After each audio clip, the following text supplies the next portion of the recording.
Next, we'll be hearing from our class president. I can say in recent years, he's probably one of the most ambitious and driven.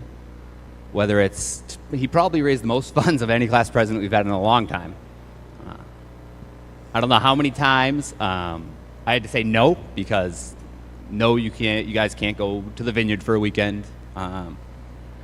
No, we can't have that fundraiser. So I'm pleased to announce our class president, Corey O'Neill.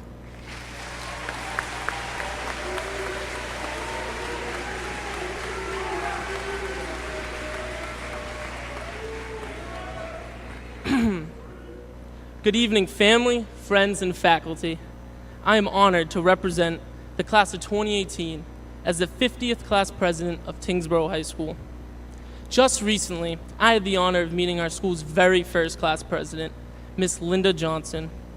Miss Johnson is a lifelong resident of Tyngsborough, and we are honored to have her in attendance for tonight's ceremony.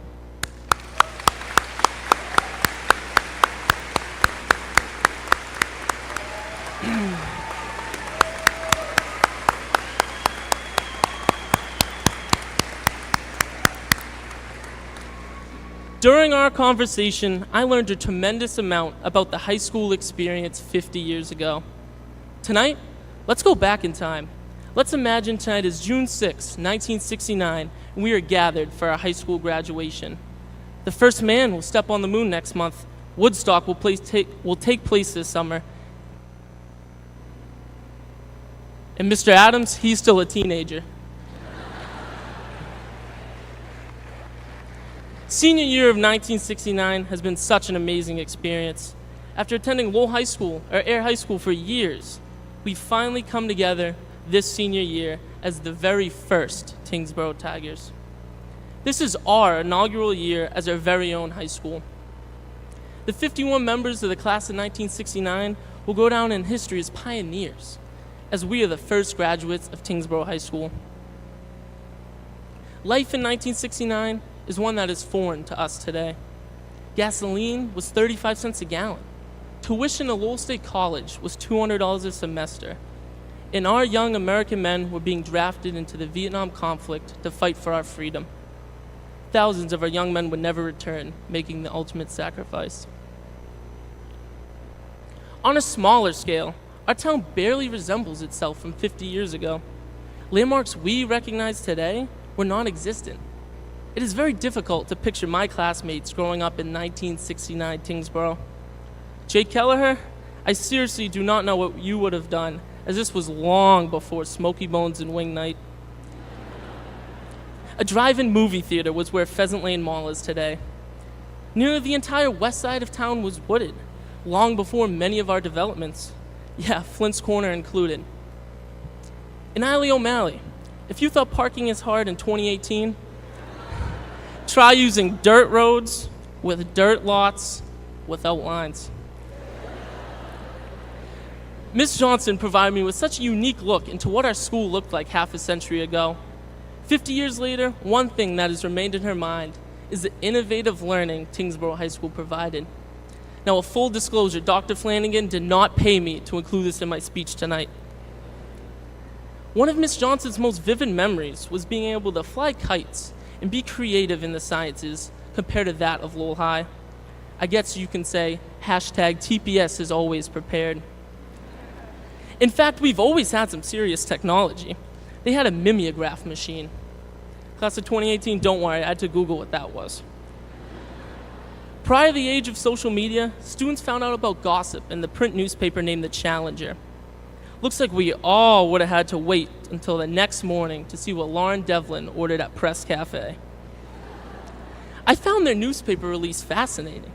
Students would literally wait out in the lobby in the morning for the next issue. Today, if our Snapchats don't load, we become anxious. And forget about iPhones. Derek Crowley, if you plan to ask a girl out on a date, you would call her landline and ask, "Hello, this is Derek Crowley. May I please speak with Susie?"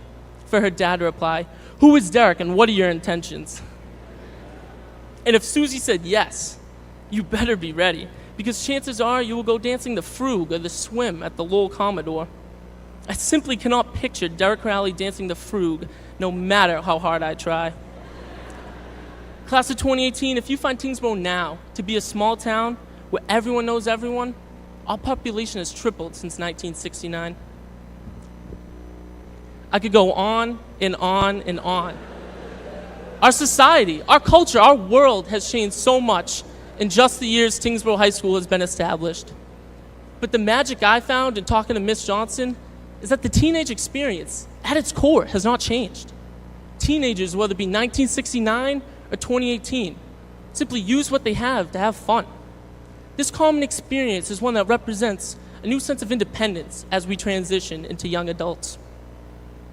Lyndon, the class of 1969, attended prom at the Pelham Inn, and they were just as concerned about who their date will be or where they are going to take pictures, just as all of us were last week. Linda recalls the very day she got her license and how much that meant for her independence. She even remembers her first car, a 1963 Skylark Special.